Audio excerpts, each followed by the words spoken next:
नमस्कार। ओम शांति। गीता की शादी कल ही हुई थी। घर भरपूर था, सब कुछ था। पति की बहुत अच्छी जॉब थी। सुबह गीता थोड़ी देर से उठी क्योंकि 2-3 दिन से घर में काफ़ी फंक्शन चल रहे थे। सासू ने उससे कहा कि कल से जल्दी उठना। गीता को थोड़ा धक्का लगा। सोचा कि यही बात बहुत प्रेम से भी तो कह सकती थी। अभी आए मुझे 2 ही दिन तो हुए हैं, लेकिन कुछ नहीं बोली। और धीरे धीरे सासू माँ ने एक ऑर्डर देने लगे। बहू, कल से आपको नाश्ता बनाना है। कई बार कहती कि ये महंगे कपड़े हैं, बाहर धोने को देंगे तो खराब हो जाएंगे, इन कपड़ों को तुम ही धो लो। कभी कहती पर्दे बहुत गंदे हो गए हैं, मशीन लगा लो। यानी हर वक्त गीता के पीछे वो कोई ना कोई कार्य लगाए रखती। उसके पति देखते, उसको पता था कि मेरे पति बहुत अच्छे हैं, वो उसको बहुत प्यार करते थे, लेकिन माँ के सामने वो कुछ बोल नहीं पाते थे। गीता को कई बार लगता था कि उनको इंटरफियर करना चाहिए। ससुर भी बहुत अच्छे थे, वो जितना होता कम बोलते, जो बनता जैसे बनता वैसे चलते। लेकिन इधर माँ की तो दादागिरी बढ़ते ही जा रही थी। गीता को बहुत दुख होता कि पति को कुछ तो कहना चाहिए, और वो अपना दिल छोटा करके बेचारे चुपचाप बैठ जाते। माँ को कहूँ तो हंगामा, इसका पक्ष लूँ तो उसका पक्ष लूँ तो, दोनों में से किसी का पक्ष नहीं ले पाते थे। 2 साल हो गए, एक बेटा हुआ, लेकिन फिर भी घर की हालत नहीं बदली। अब भी गीता को कहा जाता बेटा हो गया तो क्या हुआ, स्त्री ही तो घर को संभालती है और वही सारे काम। 1-2 बार गीता ने कहा भी कि एक नौकरानी रख ली जाए, अपने पास पैसे तो बहुत है। और माता जी कहते कि क्या ज़रूरत है, अभी तो तुम यंग हो, कर सकती हो सब काम। घर के भी सब काम करना है, पति को सुबह नाश्ता खाना बना के टिफ़िन भी देना है, और कई बच्चे को भी संभालना है। गीता बहुत उलझ जाती थी। मन में लगता था कि अब सारी ज़िंदगी ऐसा ही जाएगा। काफ़ी समय बीत गया।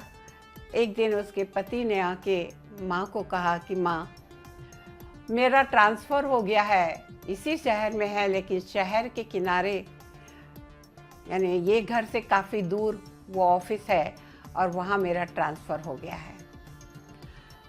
पिता ने कहा बहुत अच्छी बात है, तुम रोज़ इतनी दूर जाओगे आओगे, थक जाओगे, काफ़ी समय जाएगा। एक काम करो, उस ऑफिस के ही पास एक घर ले लो, तो गीता और तुम वहाँ पे रहना बच्चे को लेकर, तो थकोगे नहीं, गरम खाना भी मिलेगा, आराम भी कर पाओगे। लेकिन माँ को ये बात मंजूर नहीं थी। उसने कहा नहीं नहीं, यहीं आएगा और यहीं रहेगा। पिता ने बहुत समझाया। अंततः बेटे की तकलीफ़ को देखते हुए माँ ने बहुत मुश्किल से छुट्टी दे दी, और तब गीता के पति ने काफ़ी दूर जाके एक घर ले लिया। एक नौकरानी रख ली। दूसरे दिन सुबह देखा कि गीता बहुत जल्दी उठ गई है। उसने कहा कि तुम इतनी जल्दी क्यों उठ गई? कहा कि आपको जाना है, जाना पड़ेगा तो खाना तो बना के देना है। तो उसने कहा कि नहीं, तुम सो लो, आराम कर लो, नौकरानी ने सारा काम कर दिया है, आराम से रहो।